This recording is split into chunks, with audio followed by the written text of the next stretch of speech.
Buenas noches, estamos en Dato Mata Relato, a poco de una semana de pasada la primera vuelta de las elecciones nacionales, en un escenario de balotaje, y parece un buen momento para plantearnos algunas preguntas de cómo va a venir este mes de campaña y qué es lo que se va a decidir. Y nosotros la otra vez hablábamos sobre que se está eligiendo sobre dos modelos económicos y dos modelos de país. Entonces nos parecía importante dedicar este programa en parte a poder analizar las diferentes propuestas.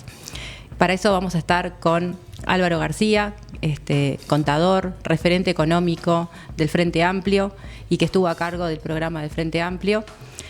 Y después vamos a tener una segunda parte donde, contando con la presencia en Uruguay del doctor Juan Agulló, vamos a estar profundizando sobre los temas de geopolítica actual, que ves en un escenario y un contexto relevante. Pero hoy tenemos una novedad del programa y le vamos a dar la bienvenida a nuestra nueva compañera de ruta de Dato Mata Relato, Martina Casas. Bienvenida, Martina. Bueno, muchas gracias, María Noel. La verdad que es un orgullo sumarme a este programa Dato Mata Relato y seguir participando de las plataformas de Caras y Caretas y sus múltiples formas de generar información y contenido para toda nuestra audiencia. Bueno, vos sabés que a veces tenemos algunos compañeros del equipo que nos acompañan en el análisis, pero sí, bueno, en esta incorporación permanente, bienvenida primero, bueno, y marcamos una línea, que sí, es la presencia de mujeres hablando de economía. Exacto, aunque no sea mi fuerte, pero los números me encantan, así que vamos a ver cómo me va. Seguro que te va a ir súper bien, así que bueno, ya yo estoy con mucha expectativa de tener buenos debates, buenos intercambios, y bueno, aprovecho para mandarle un beso a Julieta, que la extrañamos un montón. Sí, va a faltar su chispa. Bueno, no sé, vamos a ver la tuya, porque lo que es la mía está muerta, ¿no? Yo soy bien economista, tradicional, amargada, sí. No sos amargada, pero era en el yin y el yang, digamos, del programa. Sí, un estrés me ponía, pero bueno, tenemos la suerte que hoy a Leo lo tenemos sin micrófono, pero bueno. Leo era el otro condimento. Bueno, pero para terminar el programa vamos a intercambiar algunos datos, unas perspectivas, más desde el corte vamos a científico tuyo, económico, con algún debate político, para las dos nos gusta opinar de política. Por supuesto. Bienvenido, Álvaro García, muchas gracias. Bueno, gracias a ustedes, un gusto estar aquí. ¿Descansaste un poco? Es poco, pero bueno, sí, se durmió un poco. Veníamos de un ajetreo fuerte porque tuvimos 5 años de trabajo, salvo el año de la pandemia. Después, por lo menos para nosotros, fue de recorrida nacional. En la Comisión Nacional de Programa, conjuntamente con Ricardo Ehrlich, trabajando en todo lo que fue el proceso del programa del Frente, 2 años más o menos de construcción programática, 2022 y 2023 prácticamente enteros, recorriendo el país varias veces, y después todas las instancias de elecciones del Frente, de la juntada de firmas por el CIR Rosado, la defensa del CIR Rosado, el trabajo hacia las internas del Frente después, el trabajo que vino con la juntada de firmas que tuvimos particularmente nosotros en plataforma para ingresar al Frente, que fue exitosa. Bueno, 1000 vueltas. Obviamente todo el acompañamiento del Frente Te Escucha, de los diálogos por el agro y la sequía, y después un año presente de campaña, desde prácticamente a full de marzo en adelante, febrero-marzo, a las internas y casi sin parar después, ¿no? Entonces realmente un trabajo grande que va a culminar esta etapa el 24. Así que por ahora dormimos un poquito y juntamos energía nuevamente, ya hicimos varias reuniones de análisis de lo que fueron los resultados en distintos círculos concéntricos a los cuales uno pertenece, nuestro propio grupo, las 76 progresistas, los socios. Hoy tendremos un Zoom con todos los candidatos y candidatas a diputados de nuestra lista a nivel nacional, y bueno, y así seguiremos. Yo te quería hacer una consulta. Dijiste muchas instancias de recorrer el país. Los temas económicos y de hablar con la gente. ¿Los temas económicos aparecían en esos diálogos por Uruguay? Sí, claro, sí. Digo, los temas de seguridad, no te diría número 1, pero número 1 compartido, y los temas de empleo, ¿no? Sobre todo en lugares más alejados del país, donde es más difícil generar fuentes de empleo y hay mucho clientelismo político a partir de lo que son las intendencias, o a veces los municipios. Entonces, en lugares chicos es un tema muy, muy importante ese, ¿no? Y el empleo trae a la economía necesariamente, porque bueno, están de la mano. Pero sí, presente, sí, claro que sí. Costo de vida. Nosotros queríamos un poco charlar contigo, aprovechar esta instancia para hablar un poco más de que de acá al 24 tenemos... lo que está en debate son 2 modelos de país, básicamente. Y vos tuviste un trabajo fuerte en todo lo que fue la comisión de programa, que en definitiva lo que se va a decidir ahora es una propuesta, lo que son la propuesta del Frente Amplio versus lo que es la propuesta de lo que va a ser la coalición de gobierno y en definitiva cómo se van a terminar reestructurando con este escenario económico que hay.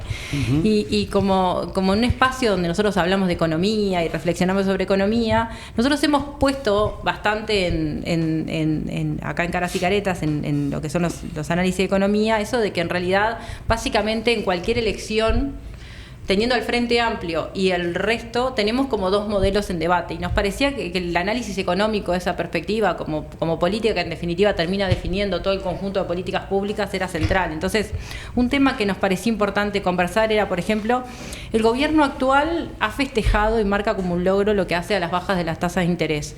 Sin embargo, existen dificultades evidentes en todo lo que es... De inflación. De tasas de inflación. De tasas de interés venía después. La baja en las tasas de inflación. Sin embargo, existen dificultades evidentes en lo que es el poder adquisitivo de los uruguayos y los impactos de la política monetaria con esa pérdida enorme en términos de competitividad, así a través de tasas de interés altas. Entonces, en definitiva, ¿cómo se está viendo desde el frente y cuáles van a ser las propuestas? En qué es lo que está pasando con el impacto de la inflación, el poder adquisitivo y por dónde se están pensando las políticas económicas. A ver, yo creo que hay que hacer un análisis, un par de minutos, de lo que es el relato del gobierno, ¿no? Ya que estamos en dato mata relato. Bueno, a eso estamos. Armamos este programa, creo, un poco para eso. Destripar un poquito el relato del gobierno, ¿no? Nosotros venimos de 5 años de un crecimiento magro, ya habíamos tenido crecimiento bajo durante el último gobierno del Frente, así lo mantuvimos acá, estamos hablando de un 5%. Estuvo la pandemia, hubo una caída fuerte, hubo un pico de rebote también fuerte. Pero es un 5% de los cuales, por ejemplo, de ese 5% hay por lo menos un 2% que viene de arrastre de atrás con la construcción de la planta de UPM y el ferrocarril central. Entonces estamos hablando de un crecimiento muy bajo, con desequilibrios en las variables que ya se veían cuando se presentó la ley de presupuesto. Había cosas que no cuadraban mucho y lo dijimos en su momento, ¿no? Lo que era la evolución de la inflación, con la evolución del tipo de cambio y cómo se proyectaban el tema del resultado fiscal. Y además de todo, un tercer elemento, crecimiento magro, desequilibrio entre las variables, y un tercer elemento es un deterioro social muy importante. Porque hubo crecimiento en Uruguay, pero volvió a suceder lo que sucedió en el último gobierno herrerista, que es que aumenta la desigualdad, claramente vuelve a ir para atrás el tema de tener un país más igual, como había venido sucediendo durante 15 años, y crece la pobreza con referencia al 2019. Entonces eso afecta claramente lo que viene en adelante, pero vinculado con el relato del gobierno, el gobierno plantea medias verdades, plantea algunas cosas directamente que no son verdad, son falsedades, plantea omisiones, o sea, no plantea algunas cosas, tanto en el discurso del presidente como en el discurso del candidato principal, el candidato ahora de la coalición, Álvaro Delgado, como del equipo económico surgen, por ejemplo, medias verdades como en lo salarial. Te plantean y te cuelgan pasacalles diciendo el salario rinde más que en 2019. Es cierto que en el sector privado se llegó y se superó los niveles de 2019 ahora. Es cierto que en el sector público no se llegó y se llegará, no sé, en el año que viene o el otro. O sea, ahí ya hay una media verdad. Pero lo que no te dicen es que durante el lapso de 4 años en este gobierno hubo pérdida salarial y pérdida de las jubilaciones reales. Y eso está valorado en unos 4.500 millones de dólares por economistas como Andrea Vigorito, Mauricio de Rosa y otros. Entonces, eso es una media verdad. Hay cosas que directamente no son reales. Cuando se habla del empleo, hemos llegado a ver un aviso de Sartori que dice cumplimos, alguien que prácticamente no estuvo en el país y no cumplió con la JUTEP, dice cumplimos y dice llegamos a 108.000 empleos. Falso. ¿Cómo hace ese número? Falso. Porque en realidad algunos hablaban de 100, ahí no afinaron mucho la orquesta. otros hablan de 70 y siguen defendiendo 70. ¿Qué sucede? Hay un estudio reciente del Instituto de Economía que claramente establece de que hay hubo un cambio de metodología en el cálculo del empleo en Uruguay, de la tasa de actividad y de las otras variables de empleo, que llevó a que en 2021, con ese cambio de metodología, haciendo el recálculo para que sean comparables las variables con lo que había en 2019, o sea, vos podés compararlo con 2021, 22, 23, cuando es la misma metodología, pero si querés comparar con 2019, bueno, el equivalente de estos empleos que Sartori dice en un aviso 108.000 son 30.000 empleos. Claro. Y eso es mucho más coherente con la evolución del resto de las variables sociales, ¿verdad? Entonces llamaba mucho la atención que se hablara de la creación de empleos y que se viera ese cálculo, que por supuesto no es absolutamente ningún cuestionamiento de las cifras públicas, porque no, para nada. Los cambios de metodología existen, suceden y está bien, pero si vamos a medir las cosas, midámoslas igual. Capaz que un poco la transparencia en la comunicación del gobierno. Absoluto. Está la construcción de un relato de un país de fantasía, de un país virtual. El otro tema que no es real es el déficit fiscal.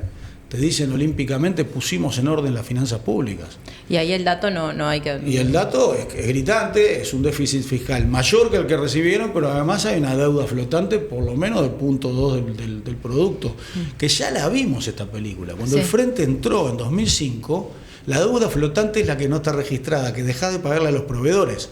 Generás un problema importante a nivel de la microeconomía, ¿verdad? Porque el Estado es un gran comprador.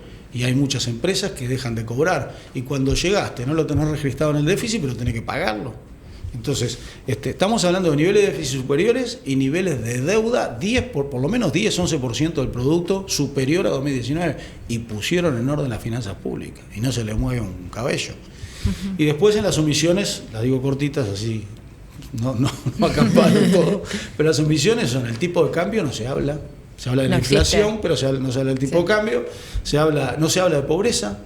La única vez que habló la ministra de Pobreza hace un par de años en una rendición de cuentas, le enmendaron la plana a periodistas. Ni siquiera el sector político tuvo la necesidad de hacerlo porque fue tan evidente que había un manejo de las cifras que no estaba bueno. La pobreza creció en el Uruguay con respecto a 2019. Fue una gran ausente aparte de la ministra, tampoco tiene mucha cosa para salir a decir. Claro, exacto. Nosotros fue una gran ausente en la presencia. Lo que sí vi que la semana pasada salió hablando un poco de el tema de si el Frente Amplio, siempre con el relato del terror, ¿no? Sí. Si el Frente, con los anuncios que hace el Frente Amplio en términos de seguridad social, los mercados tiemblan. Como que aparte fueron un impacto automático en la gente, ¿no? Sí. Sí. Y el tercer punto, que hay una omisión absoluta, que no está directamente en el diccionario, es el tema de la desigualdad. El tema de la desigualdad no existe. Nunca se planteó. Nunca se toca, no es parte de la agenda. No está planteado. Entonces, esto configura una mirada que, digamos, es muy vulnerable, ¿no? Digamos, hay que difundir esto. La gente lo siente en su bolsillo.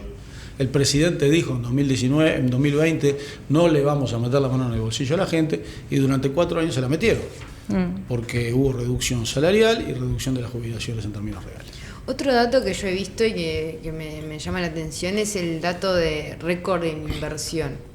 Lo he visto alguna que otra vez por parte del Ministerio de Transporte y Obra Pública. Alguna vez hubo un récord en inversión. Hay relato ahí también. Hay relato porque cuando se dice inversión en términos generales, pero se refieren básicamente a vialidad.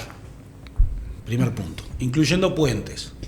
Puentes que salieron a festejar que es el récord. Claro, esto viene a caballo de la negociación que hubo con UPM del reforzamiento de una enorme cantidad de puentes a nivel nacional que lo financió UPM, con $60 millones en la negociación original, que ellos quisieron vender como nuevo. Cuando hicieron una renegociación con UPM, quisieron plantearlo como nuevo y quedó en evidencia que no había nada nuevo porque eso ya estaba previsto. El récord de puentes viene en buena parte por ahí. El récord de vialidad, hay una serie, ellos cambiaron algunas modalidades, crearon unos contratos que se llaman CREMAF, contratos de rehabilitación y mantenimiento, y le agregan la parte financiera, que implica que el Estado va pagando por avance de obra, es una suerte de PPP por fuera de la ley, digamos, que la administra la Corporación Vial del Uruguay. Que el Estado le adelanta con certificados irrevocables el 70% de lo que las empresas van invirtiendo, y eso las empresas pueden ir a descontarlo al sistema financiero. Eso en sí mismo no está mal. Lo que está mal es que endeudaron a la Corporación Vial del Uruguay, que es una herramienta creada a principios de los años 2000 en el gobierno de Valle, y que nosotros la utilizamos como gobierno porque ayuda a tener financiamiento del sector privado, y la endeudaron prácticamente, que la inutilizan como herramienta. Es uno de los temas que vamos a tener que llegar a ver, cómo quedó la Corporación Vial del Uruguay, porque prácticamente yo diría que vas a llegar a pagar las deudas que va a dejar este gobierno. No hay un solo peso que haya salido por caja que esté en ese alto déficit fiscal que nos dejan, o que van a dejar al gobierno que viene, que esté incluido, que tenga plata de esta gastada en rutas. Hay como una maquillaje contable ahí que... Claro, vamos a rendir cuentas de lo que gastamos la plata de la gente. Es plata de la gente futura, porque hasta al momento no se gastó nada. Y yo sospecho que, digamos, de parte del equipo económico, esa fue la habilitación que le dieron a este sistema para que no les apareciera, no les tocara el déficit fiscal. Lo mismo que sucedió con la represa Casupá, que estaba pronta, y que nos pusieron a toda la zona metropolitana en un riesgo absoluto, no preciso decir nada más, porque decidieron, de parte de Economía, no otorgar la garantía soberana de 250 millones de dólares del préstamo CAF, probablemente, y sin probablemente, no tengo pruebas, pero no tengo dudas tampoco, que demoraron esa adjudicación para que no le aparecieran los 250 mil dólares como déficit, y eligieron esta modalidad privada, que tiene todos los problemas que tiene. Yo quiero hablar un poquito como para adelante, ¿no? Desde tu trabajo más en la comisión de programa, en la generación de propuestas, si vos tuvieras que explicar a la gente cuáles son los dos modelos económicos que están en debate en el balotaje. Yo te diría que la diferencia de todo esto que estábamos hablando ahora con el gobierno del Frente es que el Frente se compromete con todas las personas. Es más difícil, pero todo el mundo arriba del barco, o que nadie quede atrás. Ese es el primer punto. Con toda la diversidad que existe a nivel de la sociedad, que la diversidad para el Frente Amplio es riqueza. Entonces todas las personas tienen que estar en un proceso de desarrollo.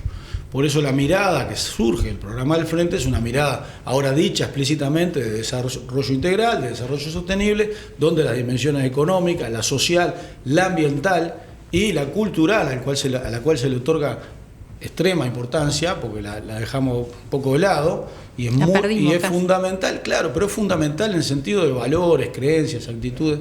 Nosotros lo estudiamos en la OPP, eso también. O sea, siempre tuvimos claro que una dimensión cultural es extremadamente importante para el tema ese pequeñito de la felicidad de la gente, ¿no? Digamos. Nada más y nada menos. Nada más y nada menos. Entonces, esa mirada de desarrollo integral del Frente, bueno, hay que bajar la tierra y hay que llevarla a programas en concreto.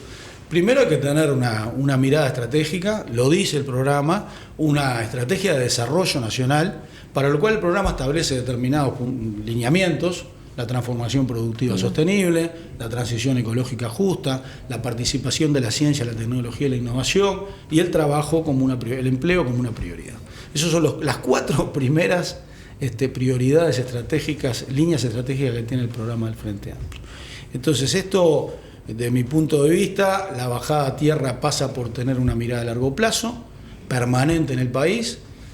Lo hicimos en la OPP en el último periodo. Yo te iba justo a preguntar eso, porque cuando vos estuviste director de OPP y a algunos nos tocó interactuar desde otros ámbitos, en particular yo trabajé desde el ámbito privado, estaba en el ámbito privado, y fue enorme el esfuerzo que se hizo en la gestión tuya, con un equipo importante, que y recuerdo a Santi Soto, a Fernando Isabela, con todo el trabajo de planificación económica, de prospección, pero con mucho detalle también en lo que fue la participación de diferentes actores del sector público, del sector privado, y con una mirada muy prospectiva que tenía que ver con esa lógica de construir el Uruguay de desarrollo, que tampoco fue exclusivo de ustedes y vino desde los gobiernos anteriores del Frente Amplio, con metodologías del estilo, creo que capaz que cuando vos estuviste en OPP marcó un punto de inflexión, porque también se daba un punto de inflexión importante en lo que era el cambio del mundo. Ya empezábamos a hablar un poco más de inteligencia artificial, de cambios en el mundo del trabajo y de los desafíos en términos de lo productivo,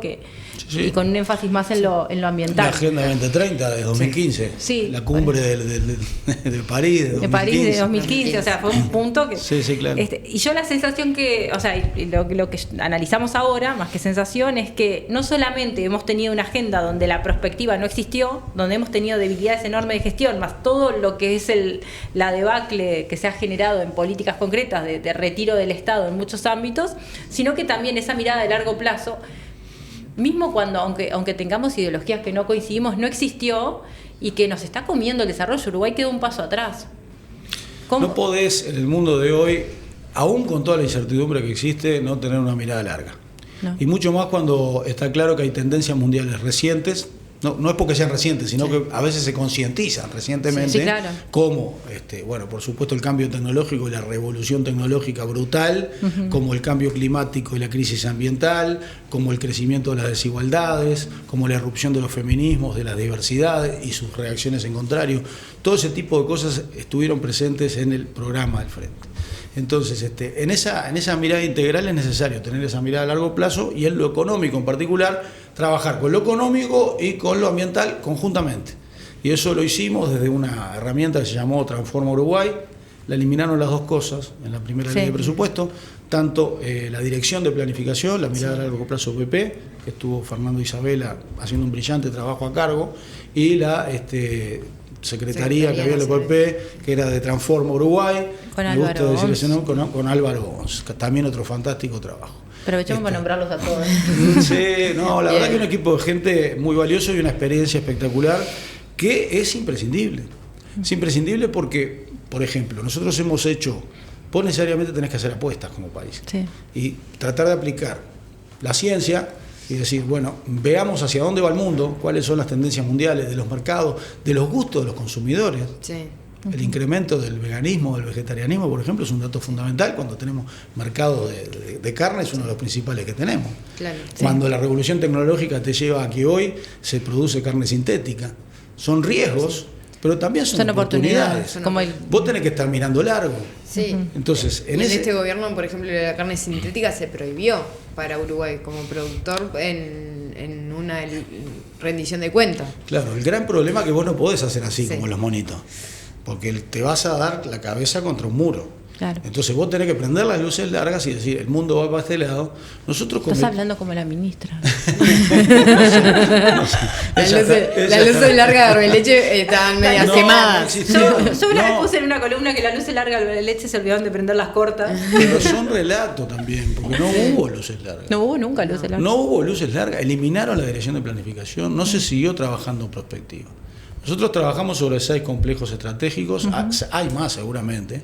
La producción de alimentos, el complejo forestal madera, la tecnología de información y comunicación, las industrias creativas, donde Uruguay las energías renovables y el turismo. Esas 6 hay trabajos prospectivos y hay lineamientos de planificación que habría que retomar, que habría que ayornar, que habría que ponerlos al día de hoy. Lamentablemente perdimos 5 años, pero esos son importantes carreteras hacia donde siguen siendo insumos válidos. O sea, cuando trabajamos en estudios a nivel profesional, todavía siguen siendo nuestros referentes, porque no hay nada después. Claro. Y en muchos indicadores, cuando uno va a analizar temas presupuestales, sectoriales o de análisis, tiene como un corte absoluto en el 2019. Es fundamental las políticas públicas para generación de información, para indicación al sector privado. Esto se llama planificación indicativa.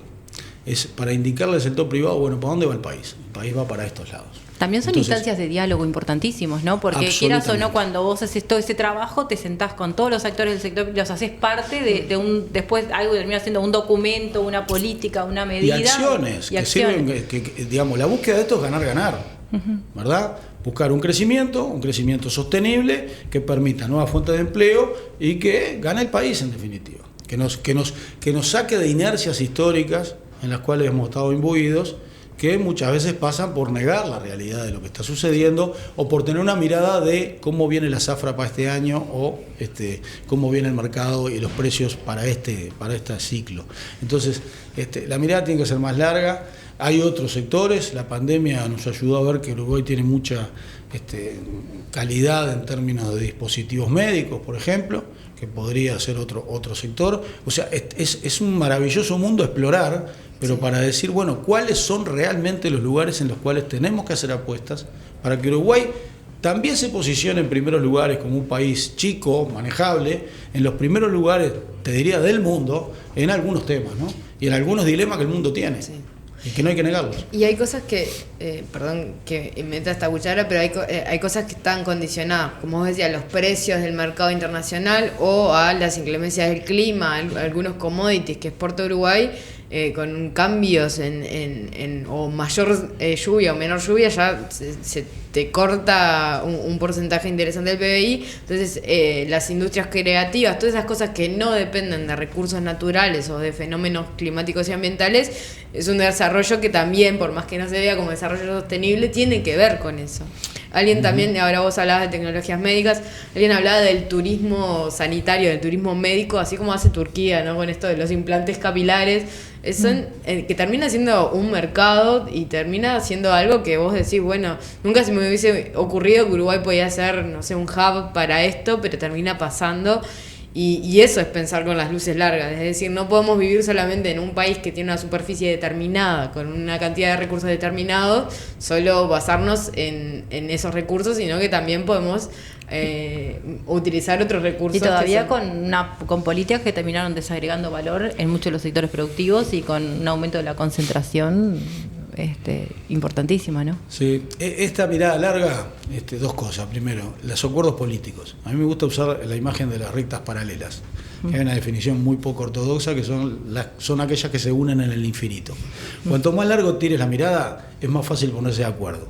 Total. Porque cuando discutís sobre el hoy y cómo va a pasar y a quién va a afectar hoy, pero cuando discutís sobre el mañana decís, mirá, si nosotros no cambiamos el rumbo, si nosotros no vemos que se está produciendo carne sintética, que están cambiando los gustos de los consumidores, vamos a tener un problema grave, en algún momento lo vamos a tener. Entonces cambiemos el rumbo, es más fácil ponerse de acuerdo. Quizá no con todo el mundo, pero sí con una mayoría que permita cambios, ¿verdad? Y lo otro es, en algún momento, a veces absurdamente, ponemos como contradictorio el Uruguay natural, el Uruguay digital, y parece que tendríamos que hacer una cosa. No, ¿por qué?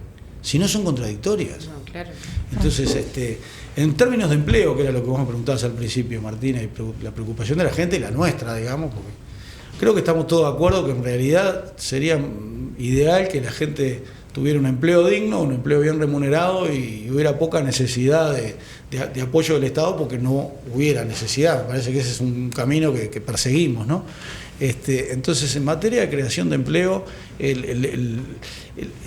muy importante que este tipo de cuestiones bajen a tierra. Y para bajarlas a tierra hay otras herramientas, la de Transforma Uruguay fue una, que ya no es la mirada esa larga, es decir, bueno, ¿qué hacemos en el corto plazo? ¿Qué hacemos a partir de hoy? ¿Cómo nos juntamos? ¿Cómo dialogamos? En Transforma Uruguay, la ley de 2016, que la derogaron en el 2020, prácticamente entera, había una instancia de diálogo entre trabajadores, empresarios, academia. Había una mesa chica que funcionaba bastante bien, algunos traccionaban más, como sucede en todos lados, otros traccionaban menos, pero se resolvían cosas importantes. Por ejemplo, una cosa que puede parecer una nimiedad, pero para empresas pequeñas el costo de despacho de la exportación de sus productos era muy elevado para exportaciones pequeñas.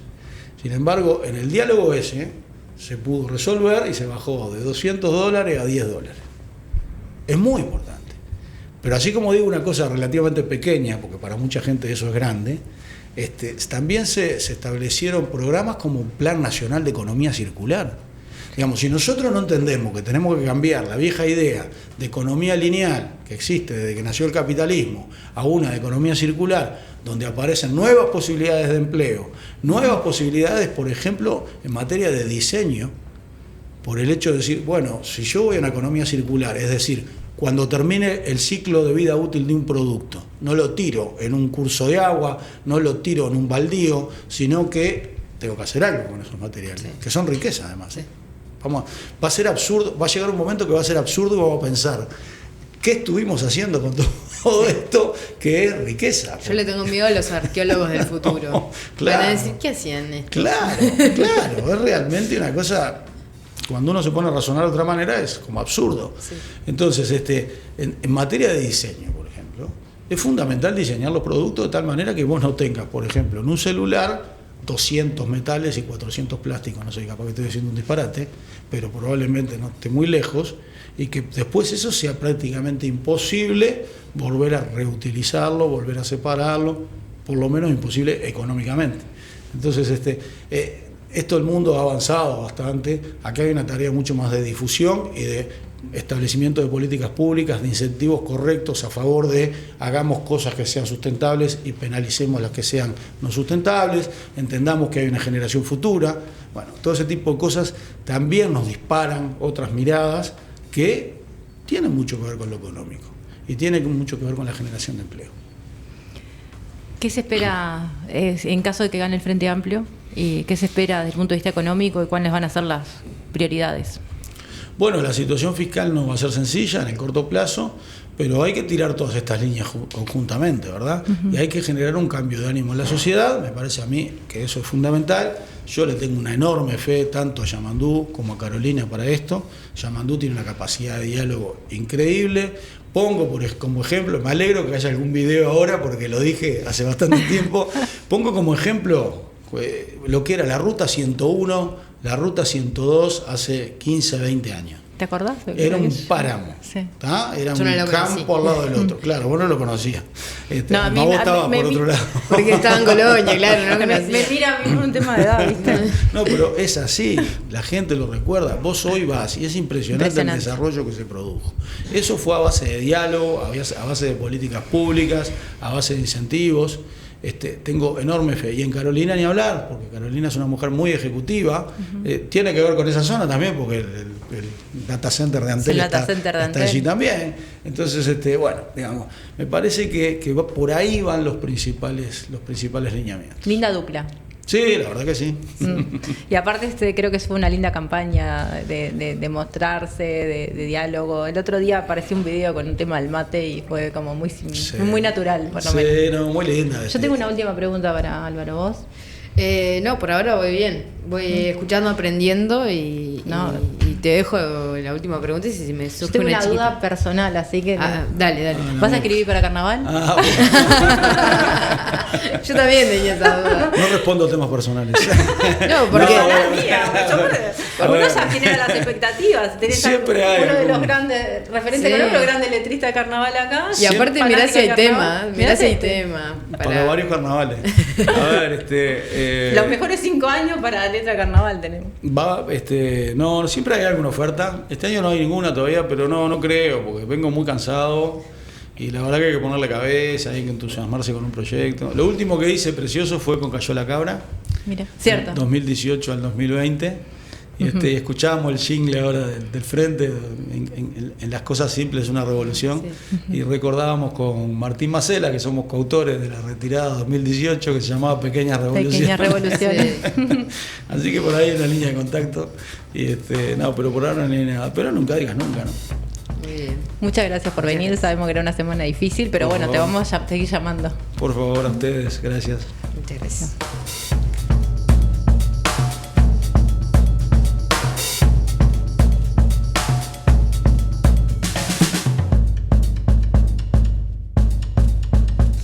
Bueno, seguimos en la segunda parte de Dato Mata Relato.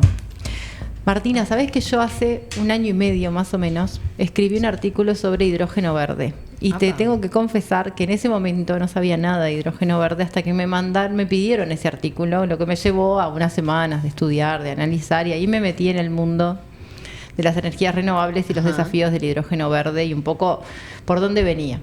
Yo publiqué ese artículo y como a las semanas recibí un mensaje por LinkedIn de un experto en geopolítica que me dijo, leí tu artículo y yo dije, uy, ¿qué va a decir? Pasa. ¿En qué me metí? Dijiste. No, ¿qué habré dispuesto? Y ahí me dijo, y me resultó muy interesante, ahí mejoré un poco Sí. ¿no? Y me invitó a escribir un artículo. Y resulta que, bueno, seguimos, publicamos un artículo en Latinoamérica 21 y lo tengo acá. Bienvenido, Juan, muchas gracias. Muchas gracias, Así María. que, bueno, me hice un Gracias, amigo Martina. que durante años conocí por las redes y acá está presente, que vino para un congreso de geopolítica. Así que bienvenido a Uruguay. Muchas gracias, María. Gracias, Martina. Bueno, bienvenido. No sabía que estabas de paso, así que bueno. Sí, o sea, realmente vine a trabajar y con mucho gusto estoy aquí. Bueno, muchas gracias por hacerte tiempo. Como la otra vez habíamos hecho un programa por Zoom, teniéndolo acá, no queríamos dejar de invitarlo, porque nosotros en Uruguay en estas últimas semanas estamos muy concentrados en el tema electoral y más después de los resultados de la primera vuelta, con a pocas semanas de un balotaje. Entonces, de alguna forma, hasta cuando queremos hacer análisis de las noticias comunes o de la realidad económica, la campaña nos lleva, ¿no? Arrastra. Entonces nos arrastra, y más en esta semana de las elecciones. Pero es cierto que el mundo sigue funcionando y la geopolítica no para. Sí. Y de alguna forma también es determinante de muchos de los procesos internos que tenemos. Así que, bueno, Juan es experto en geopolítica, es doctor en sociología. En sociología. Actualmente estás en la Universidad de Campiñas. No, en la UNILA. En la UNILA. Brasil, sí. Sí. Y bueno, tú sos español, hiciste tu doctorado en Francia. En Francia. Estuviste en México. Viví y bueno, mucho tiempo y en ahora México. sos un latinoamericano más. Uno más. Sí. Bueno. Seguro. Bueno, y vos tenés... De vocación. Bienvenido. Entonces, bueno... Sabes que en el mundo actual hay dos tendencias a nivel político, ¿no? La identitaria y la de reconocimiento, ¿no? Sí, Entonces, sí. de identidad me siento latinoamericano y reconocimiento, ustedes deben decirlo, ¿no? Bueno, en la conversación, después de la Me van a conversación examinar. te vamos a examinar. Muy bien. A ver, tú tenés trabajos hechos a nivel de geopolítica en los más diversos planos, pero sos un analista fuerte también de lo que es la evolución de la geopolítica como tal, como un enfoque que aparte es muy dinámico y que está en permanentes cambios, ¿no? Tus trabajos sí muestran claramente un enfoque integral sobre la geopolítica actual, teniendo no solo en cuenta factores tradicionales como los poderes militares, sino también aspectos económicos, culturales y tecnológicos que hoy son como los grandes desafíos y los otros centros de poder que de alguna forma determinan la geopolítica. Te pido que me corrijas, por favor, sí. No, básicamente es correcto. Yo tengo una línea de trabajo que tengo bastante desarrollada, es una a nivel más teórico y me interesa mucho la evolución del pensamiento geopolítico porque también hay algo de eso. A nivel, si quieres, hasta más académico, ¿no? O sea, cómo a partir de qué parámetros, de qué métodos, de qué enfoques se analiza la realidad. Eso se debate hace mucho tiempo, hay tendencias diferentes, hay perspectivas distintas, técnicas, ¿no? Y eso me interesa mucho, pero igual para el gran público eso es menos interesante, ¿no? Y luego, bueno, tengo una línea de trabajo que empecé hace poco con el tema commodities, básicamente, ¿no? Y ahí me parece que eso vincula mucho a América Latina con el mundo. Y bueno, luego están las dinámicas más clásicas de la geopolítica, que es analizar relaciones entre poderes, entre estados, guerras, conflictos, tal, que bueno, eso más o menos, estando metido en ese mundo, pues se le sabe, ¿no? Pero académicamente no lo trabajo tanto, ¿no? Esa parte. Pero no soy ajeno, ¿no? De hecho, a ver, estando en estos temas y con un mundo tan movido como el que estamos teniendo, me parece que estás como siempre en zafra, ¿no? Sí. No, Sí. Claro. No, de hecho, a mí me encanta, bueno, esto es la parte más teórica, pero sí, creo que es interesante decirlo, ¿no? La geopolítica, yo la concibo de una manera muy Foucaultiana, como un campo de problematización, o sea, no como una disciplina. Eso es interesante, ¿por qué? Porque hay una tendencia a considerarla casi un sinónimo de las relaciones internacionales, y yo sostengo firmemente que eso no es así, es incorrecto. Y bueno, no soy el único, obviamente, ¿no? De hecho, son las tendencias más modernas, ¿no? Y más bien es algo muy multidisciplinar, donde hay un poco de todo. Hay relaciones internacionales, hay ciencia política, hay ciencias sociales, hay economía, hay cultura, hay muchas cosas, ¿no?, que permiten analizar fenómenos complejos a partir de muchas herramientas, ¿no? Porque Si nos ceñimos a una, por ejemplo, relaciones internacionales, nos vamos a fijar fundamentalmente en los estados, ¿no? Y los estados no lo explican todo, las relaciones entre los estados, ¿no? Para entender el mundo, ¿no? Claro, yo ahora enganchando con... Vos hablabas de hidrógeno verde, vos hacés geopolítica y yo trabajo en temas de ecología, ahora de ecología política, pero antes solamente de ecología, ¿no? Entonces uno decía, bueno, ¿y por qué esto afecta a Uruguay? Y como que estaba...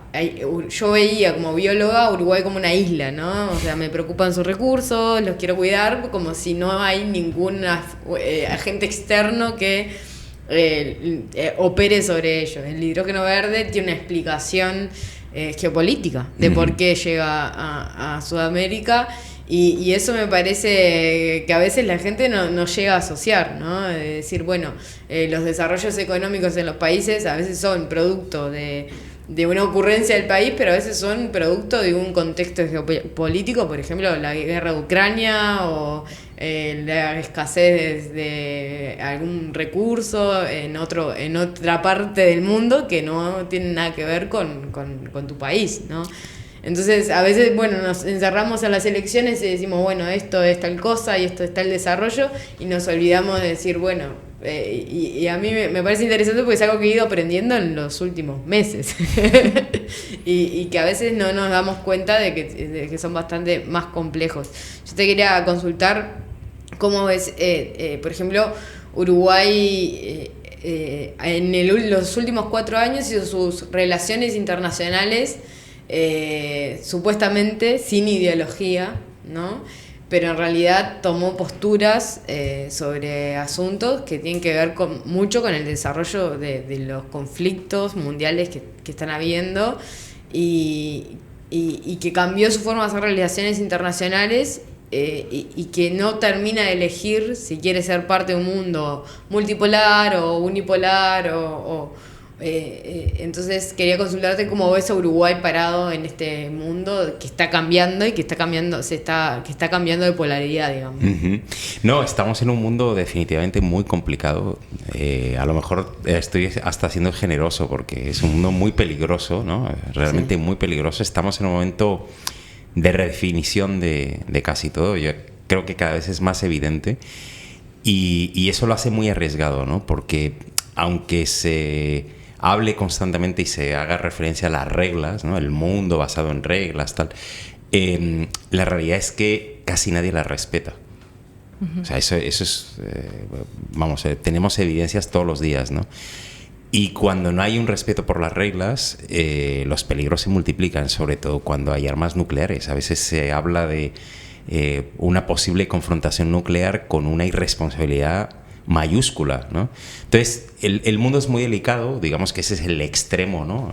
Mayor, el riesgo de conflicto nuclear, pero el mundo se está reconfigurando a todos los niveles, por supuesto a nivel político, a nivel económico, a nivel comercial, ¿no? Y el problema para los países grandes, pequeños, medianos, es cómo situarse, cómo ubicarse, cómo tomar partido. Y a veces no se sabe lo que es peor, ¿no? Si vivir en entornos, por ejemplo, muy definidos como el europeo, ¿no?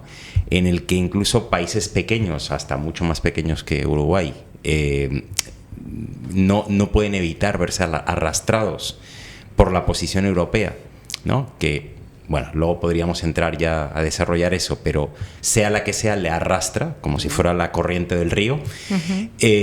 O en América Latina, donde si algo definitivamente no está funcionando es la multipolaridad a nivel latinoamericano, donde lo que no está funcionando es el consenso, donde los procesos de integración regional están en retirada, donde las relaciones se bilateralizan cada vez más, ¿no? Es muy difícil ubicarse ahí. Aquí no hay corriente que arrastre. Al contrario, las corrientes que pueden arrastrar son muy externas, ¿no? Y nunca se sabe si la decisión que se toma es la correcta, ¿no? Entonces, yo ahí sí creo que hay que separarse un poco del contexto incluso político nacional y tratar de entender que definitivamente no es fácil para nadie. Probablemente en Uruguay, lo conozco menos, estoy de visita, pero también fuera de Uruguay es complicado. O sea, cualquier paso que se dé en una dirección o se dé en otra, además en un contexto de efectivamente polarización, lleva pues a que un grupo considera que el otro se pasó del otro lado, y entonces automáticamente se lo estigmatiza, se lo critica, entonces estamos en un terreno muy resbaladizo ahora mismo y es muy delicado. Yo veo que Uruguay tiene ventajas. O sea, Uruguay es un país pequeño, poco habitado, que creo que tiene muchas virtudes, ¿no?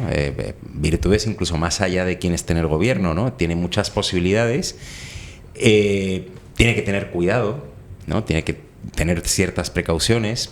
Como en cualquier otro país, sería muy bueno que construyera ciertos consensos mínimos, ¿no? Para enfrentarse a un mundo muy hostil realmente. Y a partir de ahí, tratar de tomar caminos que sean positivos para el país. Yo creo que lo peor que se puede hacer es tomar decisiones basadas en principios ideológicos, en alineamientos casi militantes, ¿no? En ese tipo de cosas hay que tener cuidado, sobre todo en un momento histórico como el actual. O sea, otros momentos históricos dan chance de equivocarse, este momento no. Exacto. Sí, vos has escrito sobre muchísimas cosas. Yo he repasado un poco en estos días pero posicionándonos un poco en la región, ¿no? Vos has estudiado mucho lo que son la geopolítica de los recursos, en particular de los recursos naturales, ¿no? Entonces ahí, vos dijiste, ahora estoy trabajando un poco en tema commodities, pero subrayás la importancia de los recursos naturales, como es el petróleo, como es el agua, en la configuración de las relaciones internacionales y los conflictos geopolíticos. Es un enfoque, en definitiva, que termina relacionando la política internacional por la lucha del acceso a los recursos, donde los poderes económicos son súper importantes y donde vos tenés eso que es, por un lado, lo que es la realidad, el enfoque más desde los estados, pero también desde los capitales, ¿no? América Latina, cuando hablamos del tema de los recursos y del potencial hacia futuro y el desarrollo, se pone como un lugar de muchas posibilidades de atracciones, pero en los hechos lo que hemos visto es que etapa tras etapa nuestra región lo que ha seguido reproduciendo es ese atraso y esas dificultades y esa dependencia que se terminan agudizando y que no nos sacan o nos empeoran de algunos de los análisis cepalinos de los 60 y de los 70 y más en un contexto actual. Entonces hoy en día, donde tenemos el Pacto de París, donde tenemos las posibilidades de la reconversión en energías renovables y del potencial de otra cantidad de recursos naturales, y otra vez América Latina está posicionado, de alguna forma ya no se desataron procesos donde las complejidades se mantienen. Sí. Y algo peor que las complejidades, lo que se mantiene son inercias estructurales, ¿no? Que es lo que acabas de señalar. A ver, la geopolítica es, o básicamente analiza la dimensión espacial de las relaciones de poder, ¿no? Uh-huh. Y hay un poco un error que se reproduce, ¿no? En prensa, fundamentalmente a nivel calle, digamos, ¿no? Que es el considerar que la geopolítica casi tiene que ver eso con armas nucleares, pero hay una dimensión que muy especialmente para América Latina es fundamental, que es la que tiene que ver incluso más que con commodities, con lo que desde aquí a nivel académico se llaman recursos naturales estratégicos, porque eso es lo que América Latina tiene y eso es lo que le vincula con el mundo. O sea, hay una visión que para empezar parte del norte global, pero que América Latina compra muy a menudo, y es que América Latina es periférica, ¿no? Es una región relativamente poco importante, no está muy habitada, creo, si no me equivoco, tiene 15% de la población mundial, algo parecido.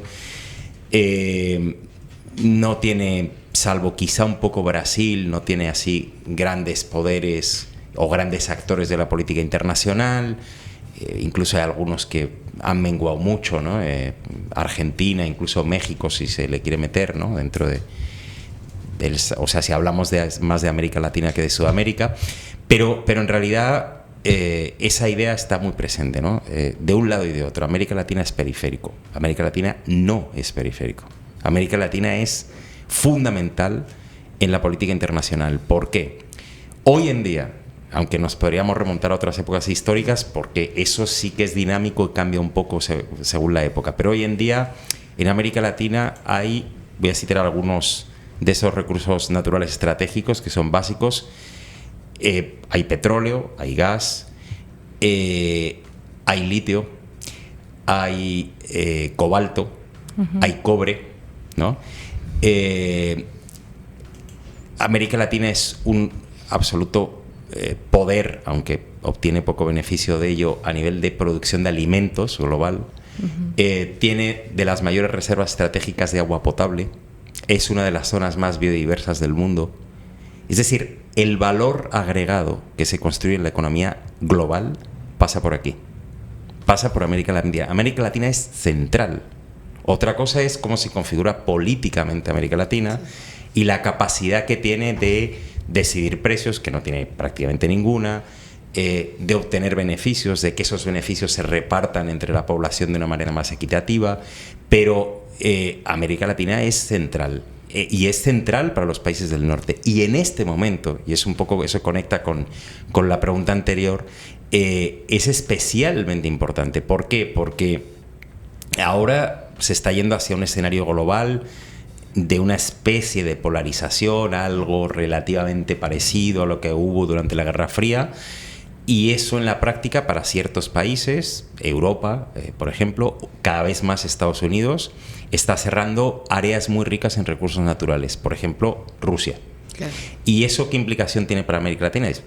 Pilla muy lejos, sí, pilla muy lejos, pero si yo tengo dos mercados y uno cierra, pues yo solo tengo una alternativa. Y la presión y la demanda de recursos naturales estratégicos latinoamericanos se redobla. Es decir, que todos estos conflictos políticos y esta polarización que hay en América Latina y que cada vez más aparece en México, en Perú, en Colombia y que parece salido de la nada, en realidad está muy relacionado con esa elevada demanda de recursos naturales estratégicos. ¿Por qué? Porque al aumentar la demanda hay una pelea por controlar esos recursos de diversos sectores. O sea, en realidad hay veces que el elemento político se pone en primer lugar, pero quizá debería ponerse en segundo lugar, ¿no? Y está muy relacionado con eso. Yo quería hacerte una consulta sobre esto, sobre los recursos naturales estratégicos y la desarticulación que mencionabas en la región, porque creo que, y también mencionabas la falta de capacidad de nuestra región de imponer precio, digamos, ¿no? Pensando solo en el litio y las distintas estrategias de litio que tiene Bolivia, Chile y Argentina, ya nos dan una pauta, una idea de cómo esa desarticulación lleva a una desestabilidad, ¿no? Que por ejemplo Elon Musk le ofrece a Milei un trato por el litio, o China le ofrece un trato por el litio a Bolivia y otro a Chile, con distintas digamos, implicancias. Eso denota una incapacidad de negociación por parte de América Latina como región sobre el mismo recurso. ¿Pasa lo mismo con otros recursos por parte de América Latina? ¿Y cómo podríamos pensar un desarrollo regional más articulado para poder fortalecer como nuestra postura a la hora de ir a estos, bueno, me decías, no se cumplen mucho las reglas que imponen los organismos internacionales, pero cómo podríamos llevar otra voz a los organismos internacionales o a los lugares donde se negocian los precios? Pues mira, ahora que mencionabas el litio, me acordaba de un estudiante mío, un tutoreado boliviano que trabajaba el tema de la industrialización del litio en Bolivia, que es un gran tema. Uh-huh. Y la conclusión, por hacerlo muy rápido, él escribió toda una tesis sobre eso, pero la conclusión es que Bolivia ha estado 20 años prácticamente sin capacidad de producción y exportación de litio, a pesar de tener la mayor reserva del mundo, porque el proyecto político pasaba por industrializarlo en Bolivia. Y Bolivia en 20 años, pero esto no es culpar a Bolivia, ¿no? Es describir descarnadamente lo que sucede, ¿no? En 20 años Bolivia solo logró 3 patentes internacionales. 3 patentes. ¿Por qué? Porque los mecanismos de producción, de distribución, de establecimiento de precios, etcétera, etcétera, no se controlan desde América Latina. Otro ejemplo, por ir a otra cosa completamente diferente, la soja, que El 50% de la soja que se produce en el mundo se produce en Sudamérica. Brasil, fundamentalmente, Argentina, Uruguay también, Paraguay y Bolivia también. Esos 5 países producen el 50% de la soja que se produce en el mundo. El mayor comprador es China. Y todo el mundo dirá, China se beneficia. Sí, claro, China obtiene beneficio. Pero las principales beneficiadas son las traders, llamadas traders, que tienen sede, son las, no me acuerdo cuántas grandes, son unas pocas empresas, no más de 7, una cosa así, que están en Estados Unidos y en Europa, tienen las sedes corporativas. Entonces, eso, casi cada recurso natural tiene el mismo mecanismo, porque hay unos mecanismos muy establecidos de pautas de comercialización, de distribución, de establecimiento de precios, etcétera, etcétera. ¿Cómo uno podría resistirse a eso? Bueno, el petróleo quizás es el mejor ejemplo, con lo que sucedió con la OPEP, crear cárteles como la OPEP. Con el petróleo más o menos logró ser relativamente exitoso, pero Bolivia precisamente propuso una OPEP del litio y Chile se negó. Claro. Entonces, no hay mucho más que hablar. O sea, es que es muy difícil. O sea, a veces no estamos hablando de construir la integración regional y ir hacia un escenario muy complejo en el que casi cada norma y cada reglamento no, estamos hablando de ponerle un precio a una mercancía de la que nos vamos a beneficiar todos. No se logra. Y eso yo creo que también hay que ser autocríticos, también tiene que ver con dinámicas internas, ¿no? Yo creo que con una irresponsabilidad grande muchas veces. También la ganancia es tan grande, ¿no?, que lógicamente genera ese tipo de dinámicas. Pero mi pregunta es, ¿por qué si Arabia Saudita, Argelia, ¿no?, Irak, ¿no?, los países que fundaron la OPEP lograron ponerse alguna vez de acuerdo, ¿por qué los países latinoamericanos no logran ponerse de acuerdo, ¿no? Porque ese sería un magnífico inicio. Claro. O sea, en lugar de hablar de integración regional, que a veces es un poco difuso, háblese de recursos naturales estratégicos, que es algo muy concreto. No se habla. Y si vamos más a la coyuntura política regional, ¿en qué estamos parados hoy? Porque hoy estamos en un momento de cambios, pero también con una configuración interesante, porque acá siempre es una configuración entre derechas e izquierdas, ¿no? Pero bueno, si lo miramos entre derechas e izquierdas, no sé. Hay varias elecciones próximas. Ahora estamos con la elección de Uruguay. El año que viene se vienen las de Chile y Colombia, si no me equivoco, y todo concluye dentro de 2 años con la de Brasil. Sí. Eso puede cerrar un ciclo. Pero eso es lo más coyuntural. En realidad, a mí la parte que más me preocuparía, ahora que hablo de integraciones regionales, la parte de integración regional, estamos muy mal. O sea, realmente, porque cuando hablamos de integración regional hablamos de niveles muy diferentes, en realidad. Sí. Podemos hablar de foros de cooperación, que esos los hay en muchas áreas, ¿no? Uh-huh. Simplemente resolver conflictos internos, ¿no? O sea, no me voy a meter ahora en desarrollar el tema de Venezuela, pero, por ejemplo, ese sería un tema que probablemente en otro área geográfica los propios países de la región de alguna manera confluirían de una manera menos militante, por decirlo así. Tratarían de resolver un problema que en realidad debilita a todos, ¿no?, sin entrar a valorar, ¿no? En América Latina no hay esa capacidad. No hay esa capacidad. O sea, la Unión Africana, por ejemplo, lo copió de Naciones Unidas, pero le funciona razonablemente bien. Tiene un Consejo de Seguridad y discuten sus propias cuestiones internas y tal. Aquí la CELAC yo la veo en retirada total, o sea, no está presente, ¿no? Por ejemplo, en cuestiones como esta, ¿no? Entonces se pretende establecer un contrapeso a la OEA, que tampoco está muy viva y además tampoco es muy popular, sobre todo en Sudamérica, y ese contrapeso tampoco funciona muy bien, ¿no? Y luego, digamos, a un nivel más macro, ¿no?, prácticamente no hay nada. Ya hace mucho tiempo que las iniciativas de integración regional medio pasaron a ser estructuras vacías, y las que realmente funcionan más en América Latina y han funcionado más son las estructuras de integración subregional. O sea, Mercosur, la Comunidad Andina de Naciones, el CARICOM, el Sistema de Integración Centroamericana, pero el Mercosur, lo saben ustedes mejor que yo, o sea, está en un momento dramático, ¿no? Sí, dramático. Entonces, si no hay capacidad ni para llevar adelante esas iniciativas de integración que son más antiguas, no hay capacidad de ponerse de acuerdo para resolver algunos problemas coyunturales comunes. Venezuela, ¿cómo pretendemos que haya capacidad para establecer precios comunes sobre nuestros recursos naturales, que además tienen una cara B? Y la cara B es el impacto ambiental, que es brutal. O sea, eso durante mucho tiempo fue de alguna manera sostenible, eso cada vez está siendo menos sostenible. Y además es como la deuda ambiental internacional que queda acá en Latinoamérica y que nadie se hace cargo, ¿no? Ahora me hiciste acuerdo de la CELAC, que es como el olvidado, que el año pasado era la cumbre Unión Europea-CELAC y que pasó totalmente desapercibida, ¿no?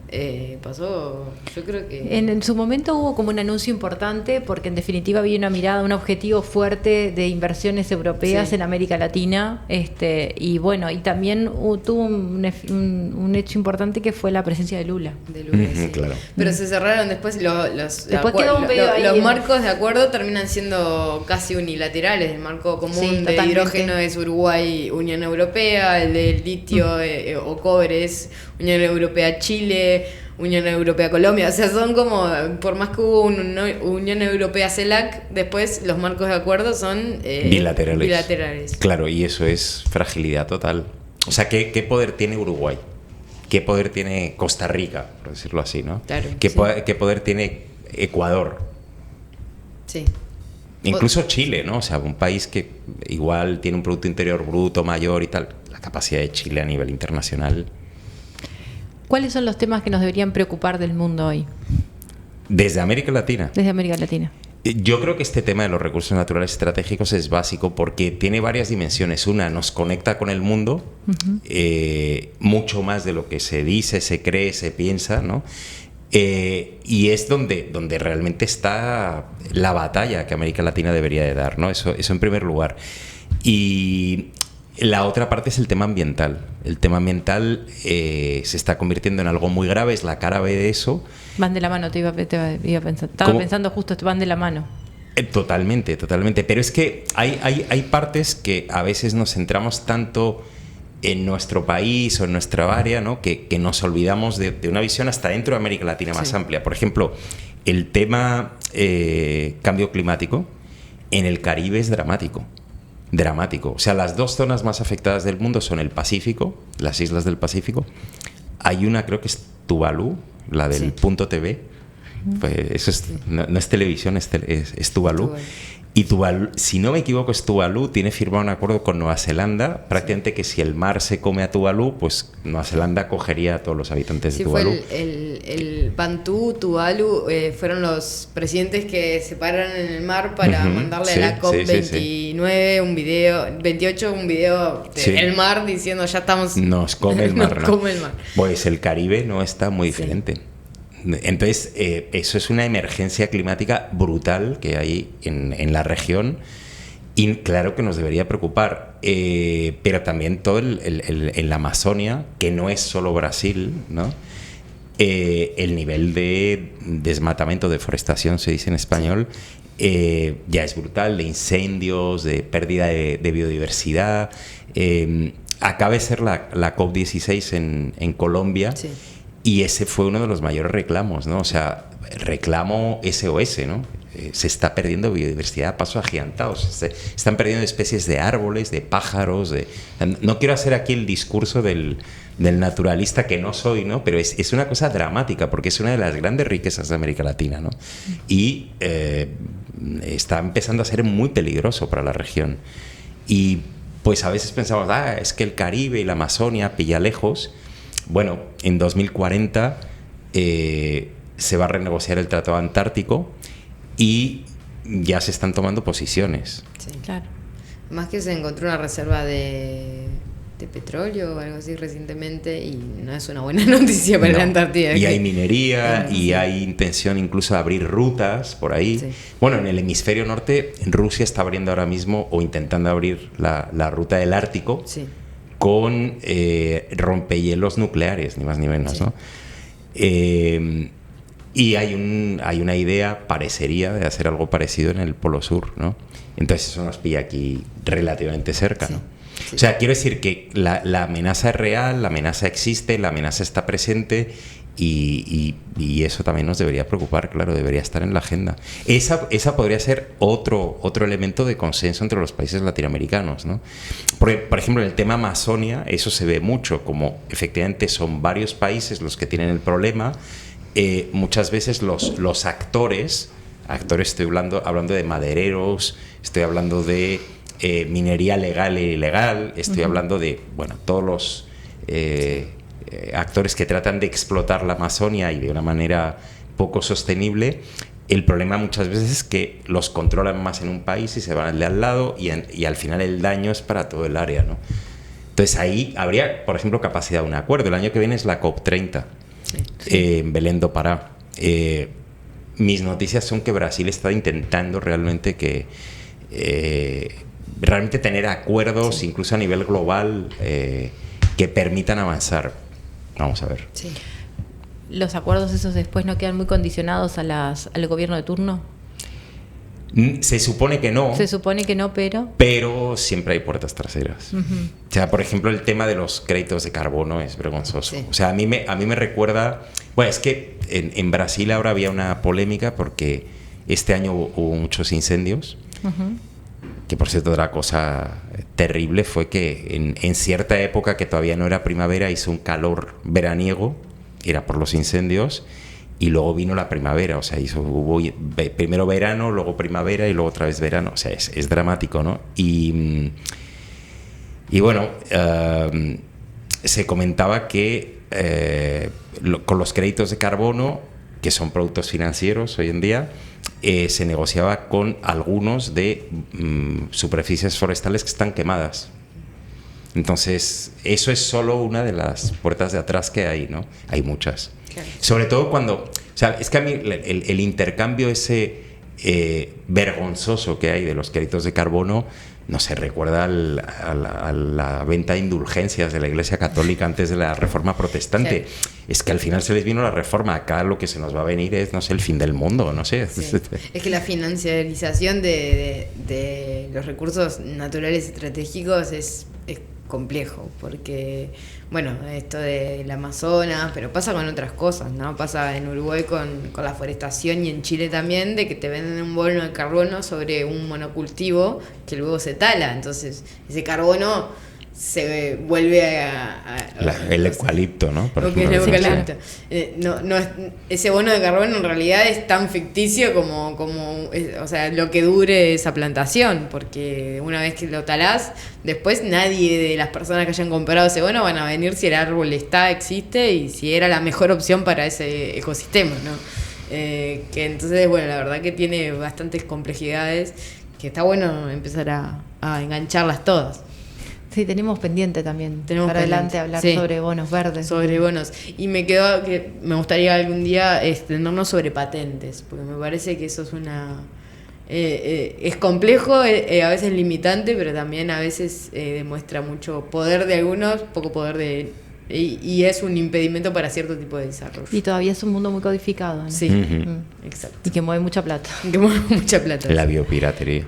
Juan, muchas gracias por venir, muchas gracias por tu tiempo, a ustedes por invitarme, con mucho gusto. Por este intercambio, así que bueno, cuando vengas a Uruguay estás comprometido nomás. Está bien, muchas gracias, he estado muy a gusto y gracias a ambas y a Caras y Caretas. Bueno,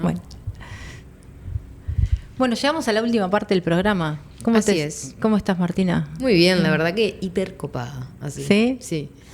Yo estaba con ganas de cerrar el programa hablando un poco de política, como de números y de política. De números, sí, que nos encanta. Sí, a ver cómo fue. Como estar en un café así, o como la ronda de mates a la mañana, sí. Cuando uno llega acá, ¿viste? ¿Viste que tal cosa? ¿Qué te pareció? ¿Qué opinás de tal otra? Bueno, sí. Acá es así. Acá es así, muy bien. Así que hagamos un bloque de cierre, como que estamos en el pasillo, así. Bueno, yo primero es mitad número y mitad sentimiento. Las encuestadoras lo que tenemos son proyecciones, ¿no? De votos hasta que no termine el escrutinio Pero ya bastante cerrado. Pero digamos. ya bastante cerrado, sí. Y los primeros datos que se tuvieron se parecían a las encuestadoras, que eran un 44%, en el Frente Amplio fue un 43,5%.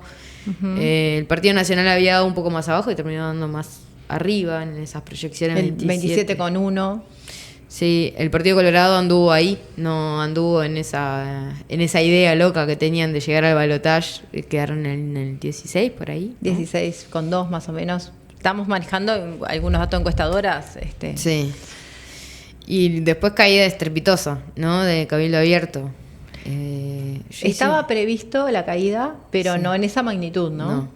No, por eso. No esperábamos tanta Se cayó caída. varios escalones. Yo hice una tablita, después te la paso. No, Pero estoy mirando. pero tengo otra mirá. en un Excel que no te pasé. Cabildo Abierto en 2019 tuvo 260.959 votos y esta vez tuvo 59.000 votos. O sea que hubo unos 150.000 votos que anduvieron migrando. Que se fueron, no sabemos. Bueno, sospechamos a dónde, pero ese fue el resultado. Y después tenemos toda esta proliferación de los partidos más chicos. Sí, de los partidos pequeños. Bueno, el Partido Independiente, que lo siguen haciendo figurar como partido tradicional, digamos, pero anda en el 1%. El surgimiento de Identidad Soberana y su batacazo con 2,7%. Superando a Cabildo Abierto. Sí. El PERI perdió votos, 0,4%. Asamblea Popular, no sé si votó mejor o peor, eso no lo calculé, 0,4%. Por los cambios necesarios, son esos partidos que no sé ni quiénes los encabezan, no sé si a vos te pasa, porque Constitucional Ambientalista sí que es Eduardo Lutz, que salió 0,5, pero los cambios necesarios. Avanzar Republicana. Y Avanzar Republicana son 0,1, pero no sé ni quiénes son, no tengo ni idea. Pero de alguna forma esa proliferación de partido chico, y que Sí. está ahí entre menos del 1%, también muestra, si uno empieza a juntar todos esos porcentajes, Sí. que hay algunos votos que están yendo para algún lado, ¿no? Hay Sí. gente que está como sin saber para dónde ir, digamos. Claro, es que de ahí, de todo ese conjunto, primero que la coalición tiene que fidelizar sus votos, porque Sí. no va a ser tan fácil, y menos con las peleas que tuvieron en la semana que pasó. Aparte el mensaje ese triunfalista del Sí. domingo de noche, cuando uno empieza a mirar bien los datos y cuando empieza con el diario el lunes, digamos, Sí. pero con la semana después del lunes, no, en realidad no es tan triunfalista, es de una Claro. preocupación, tienen que dar una señal para alinear a la barra de alguna forma. Hubo como una diferencia entre la salida del Frente Amplio, que dio un discurso mesurado, pero Sí. como de victoria, pero mesurada, porque todavía no tenían los datos de si tenía o no mayoría parlamentaria. mayoría parlamentaria, que al final sabían que tenían la mayoría en el Senado con 15, si ganaban la presidencia y vicepresidenta ya con 16, pero después se demuestra que tenía 16 senadores y ahí ya se aflojó un poco, pero ya habían dado el discurso los dos candidatos a presidente y vicepresidente, y eso fue que moderó un poco capaz que el discurso. Y en cambio la coalición hizo este acto en la Plaza Varela, de un acto de victoria, de que si todos nosotros Sí. sumados somos más que el partido más votado por 25 años consecutivos. Como que la contraposición Sí. siempre fuera con el Frente Amplio. Sí, y en realidad es entre ellos mismos, porque la realidad es que entre ellos mismos se robaron votos, ¿no? Y bueno, y algunos sí migraron hacia el Frente Amplio. El Frente Amplio pasó de votar en 2019 900.000 votos, casi 940.000 votos, a 1.060.000 votos más o menos en 2024. Entonces, bueno, captó muchísimos votos, levantó, pero a cuestas de una sola hoja de votación, porque la hoja 609 en Montevideo, pero también a nivel nacional, rompió un récord histórico. Claro. Que había sido roto por la lista 15 en 1954, que había sacado 9 senadores y 15 diputados para Montevideo, y ahora el MPP con esta hoja de la 609 obtiene 9 senadores y también obtiene 16 diputados para Montevideo, 35 a nivel nacional. Es un número importante. Increíblemente el Frente Amplio presentó 63 listas.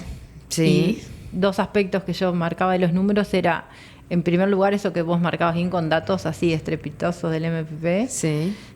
¿No? Y después también la influencia que tienen los acuerdos electorales a través de la determinación de sublemas en reconfigurar de alguna forma la distribución de las bancas y los pesos relativos al frente. Sí, finalmente. Fenómeno no es nuevo, pero que ahora tuvo un impacto fuertísimo y bueno, que en definitiva las listas que quedan solas quedan muy marginadas. Quedan muy marginadas. Hay 2 fenómenos, como la del gran sublema que acumula y después están esas famosas colectoras o aspiradoras de voto que le llaman. Que eso fue muy analizado, ¿no? Fue muy analizado, que dicen que puede generar un efecto negativo en el Frente Amplio. La única lista que obtuvo éxito electoral en esta ocasión fue la lista que lleva al Senado a Felipe Carballo, que tenía varias listas así que son como listas pequeñas que obtienen pocos votos, son muchísimas listas que acumulan en el mismo Senado. Había por lo menos tres senados que tenían dentro de las listas del Frente Amplio, que tenían esa metodología, y finalmente sobre la lista que llevaba al Senado Felipe Carballo obtiene éxito, pero el resto es básicamente un batacazo, digamos, de la 609 que pasa de votar. Y esto es tremendo, 281.000 votos en 2019 a 434.000 votos, casi 435.000 votos.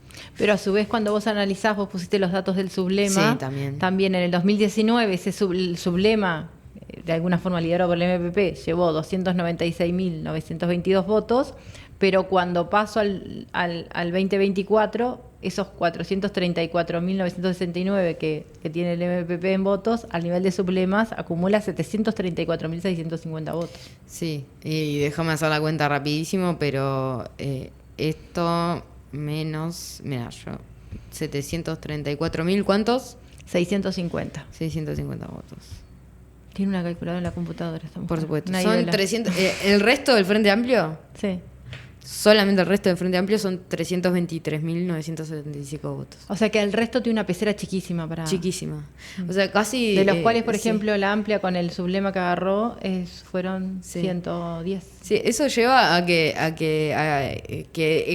desaparezcan muchos sectores en diputados, como la representación de sublemas en diputados y en Senado. Y también en Senado hubo un fenómeno extraño, es que desaparecieron senadores, o sea, quedaron los 3 partidos, Frente Amplio, Partido Nacional y Partido Colorado en el Senado, y desaparecieron del Senado Cabildo Abierto. Nos está marcando una nueva reconfiguración. Sí. Bueno, yo como digo, proceso que se instala, no sé, parecería, ¿no? Parecería. A ver qué pasa con los recambios generacionales y con los liderazgos durante estos 5 años, ¿no? Sí. Porque nosotros estamos en un proceso de recambio, de recambio de liderazgos. Sí, eso es sin lugar a dudas. Yo quiero marcar otro dato que me parece menor, que es que el 68% de los frente. Che, deme bola. ¿Qué? Ah, ¿sos vos? Pensé soy que yo. no sabe cómo suena el teléfono de Martina. Esos son aplausos para Martina. Sí. Pero yo tengo un juego para hacer. A ver. A ver. Dale. ¿Quién lo dijo? ¿Quién lo dijo? ¿Quién lo dijo? A ver, yo tengo acá. Mirá que tenías un Dice- timbre, no sabía. Yo Ah, sí, pensé mirá, que era mirá. un teléfono. Tengo timbre. Me encanta, y me encanta. Si le aciertan, es aplauso. Y Dale. si- Ok. Y si no, es para abajo. Me encanta, dale. Bueno, la persona dijo esto. Casi 100.000 personas más trabajando por un sueldo mayor. Falta, pero estamos en el camino correcto. Es recontra fácil. Casi 100.000 personas más trabajando por un sueldo mayor. Falta, pero estamos en el camino correcto. Sartori.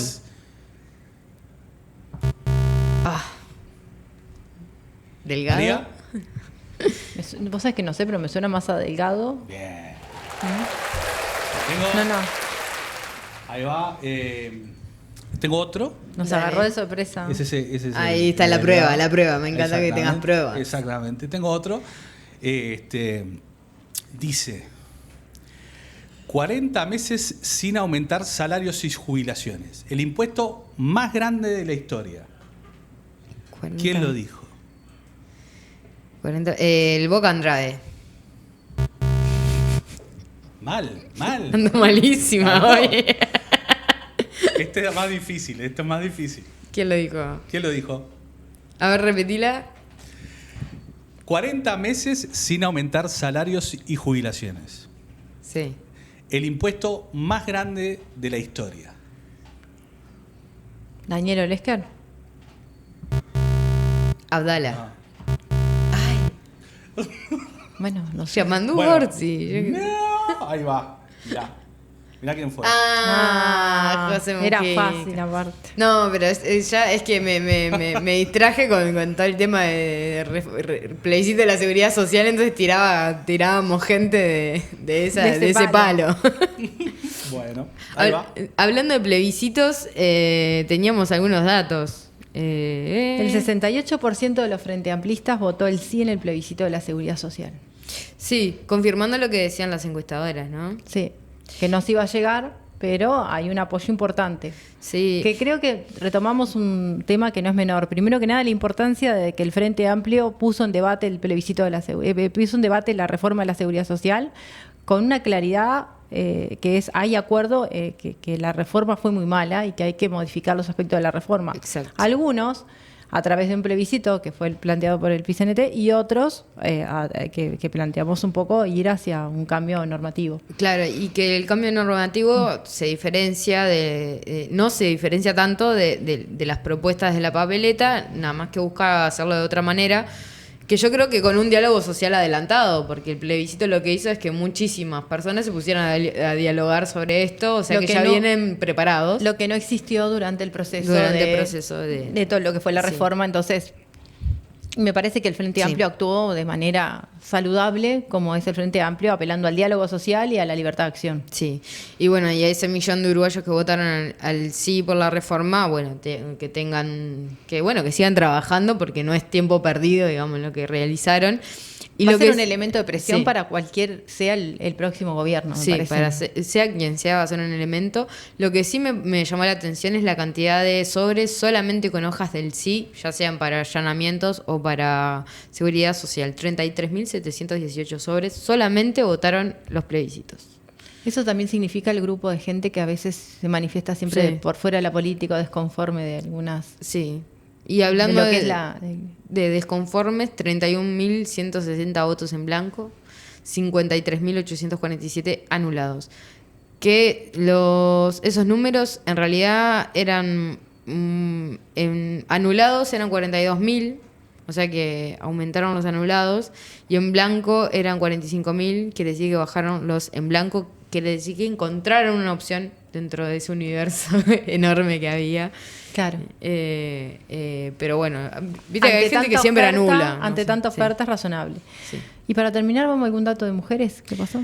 Sí, porque está bueno esto de que en Uruguay todavía no existe la paridad en las cámaras. Hay partidos políticos que sí tienen una paridad mandatoria, como el Frente Amplio. Eso lleva a que aumente, porque tenemos sí una ley de cuotas, que Sí. es que cada 2 personas, la tercera tiene que tener una identidad de género distinta. Entonces, digamos que a veces se llega a penitas a ese número. Esta vez la Cámara Alta eligió 9 senadoras titulares en 30, lo que hace el 30% del total, llegando a la cuota, digamos. Y parece ser un techo, porque las veces que se ha llegado a esto ya es la segunda vez que se llega a este número. Pero la Cámara Baja, la última vez se había llegado a un 19% de bancas femeninas y ahora se llegó a 28%. Así que casi un tercio.